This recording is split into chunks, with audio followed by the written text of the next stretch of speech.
Hi అండి. నమస్తే. నేను మీ వాణిని. Welcome to Vani kitchen. ఈరోజు వీడియోలో కొబ్బరితో ఐస్ క్రీమ్ అండి. చాలా ఈజీగా ప్రిపేర్ చేసుకోవచ్చు. అండ్ టేస్ట్ కూడా చాలా బాగుంటుంది. ఇంకా లేట్ చేయకుండా ఈ కొబ్బరి ఐస్ క్రీమ్ ప్రిపేర్ చేయడం కోసం ముందుగా కొబ్బరిని తీసుకొని పైన బ్రౌన్ పార్ట్ మొత్తం తీసేసుకొని ఇలా చిన్న ముక్కలుగా కట్ చేసుకోవాలి. ఇలా కట్ చేసుకున్న ముక్కల్ని ఒక బౌల్తో కానీ ఒక కప్పుతో కానీ కొలుచుకొని ఒక కప్పు కొబ్బరి ముక్కల్ని మిక్సీ జార్లోకి వేసుకోవాలి. ఒక హాఫ్ కప్పు వాటర్ని వేసుకొని మిక్సీ జార్ మూత పెట్టుకొని బాగా మెత్తగా గ్రైండ్ చేసుకోవాలి.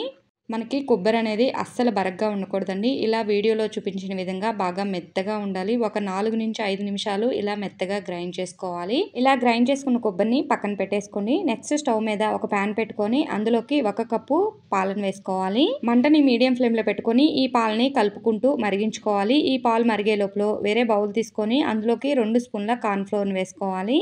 కార్న్ ఫ్లోర్ని వేసుకున్న తర్వాత ఇందులోకి వాటర్ని కానీ కాచి చల్లార్చిన పాలను కానీ వేసుకొని స్పూన్తో ఉండలు ఏమీ లేకుండా ఇలా కలుపుకోవాలి. ఇలా కలుపుకున్న కార్న్ఫ్లోర్ మిశ్రమాన్ని పక్కన పెట్టేసుకోండి. ఈలోపు పాలు కూడా బాగా మరిగిపోయాయి. ఈ పాలని మనం ఒక 15 నిమిషాలు కలుపుకుంటూ మరిగించుకోవాలి. ప్యాన్కి చుట్టూ ఉన్న మేగడ్ని కూడా కలుపుకుంటూ ఇలా మిక్స్ చేసుకుంటూ మరిగించుకోవాలి. ఒక 15 మినిట్స్ తర్వాత ఒక హాఫ్ బౌల్ షుగర్ని వేసుకోవాలి. ఈ షుగరు అంతా పాలలో మిక్స్ అయ్యే విధంగా బాగా కలుపుకోవాలి. నేను 1 కప్పు పాలకి హాఫ్ కప్పు షుగర్ని వేసుకుంటున్నాను. మీరు షుగర్ పాలలో కరిగిన తర్వాత ఒకసారి పాలను టేస్ట్ చూసి షుగర్ సరిపోతే కనుక యాడ్ చేసుకోండి.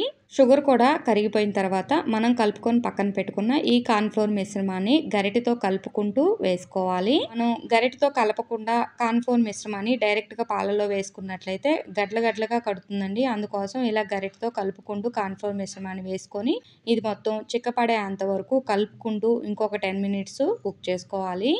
చూసారా, ఒక 10 మినిట్స్ తర్వాత ఇది మొత్తం కొంచెం గట్టిపడింది కదా. ఇప్పుడు మనం ఈ కన్సిస్టెన్సీలో ఉన్నప్పుడు గ్యాస్ టర్న్ ఆఫ్ చేసుకోవాలి. ఇది కంప్లీట్గా చల్లారిన తర్వాత మనం కొబ్బరిని గ్రైండ్ చేసుకున్న మిక్సీ జార్లోకి దీన్ని వేసుకోవాలి. మిక్సీ జార్ మూత పెట్టుకొని ఇంకొక 2 నిమిషాలు బాగా మెత్తగా గ్రైండ్ చేసుకోవాలి. నేను గ్రైండ్ చేసుకున్న తర్వాత చూపిస్తున్నా చూసారా, మనకి కొబ్బరి పాల మిశ్రమం అనేది ఈ విధంగా ఉండాలి. మరీ గట్టిగా ఉండకూడదు, మరీ పలుచగా ఉండకూడదు. ఇలా రెడీ అయిపోయిన మిశ్రమాన్ని ఒక ప్లాస్టిక్ డబ్బాలో కానీ లేదా ఒక స్టీల్ డబ్బాలో కానీ వేసుకొని మూత పెట్టుకొని డీప్ ఫ్రిడ్జ్లో ఒక 4 to 5 అవర్స్ ఫ్రీజ్ చేసుకోవాలి. 5 అవర్స్ తర్వాత చూపిస్తున్నా చూసారా, కొంచెం గట్టిగా అయింది ఈ కొబ్బరి మిశ్రమం. ఇప్పుడు దీన్ని మళ్ళీ మిక్సీ జార్లో వేసుకొని మళ్ళీ ఒక 2 నిమిషాలు మెత్తగా గ్రైండ్ చేసుకోవాలి. మనం గ్రైండ్ చేసేటప్పుడు మధ్యలో మిక్సీ ఆపుకుంటూ 2 నుంచి 3 నిమిషాలు మెత్తగా గ్రైండ్ చేసుకోవాలి. ఇలా గ్రైండ్ చేసుకున్న తర్వాత మళ్ళీ మనం అదే ప్లాస్టిక్ డబ్బాలోకి వేసుకొని మళ్ళీ డీప్ ఫ్రిడ్జ్లో 8 to 10 అవర్స్ ఫ్రీజ్ చేసుకోవాలి.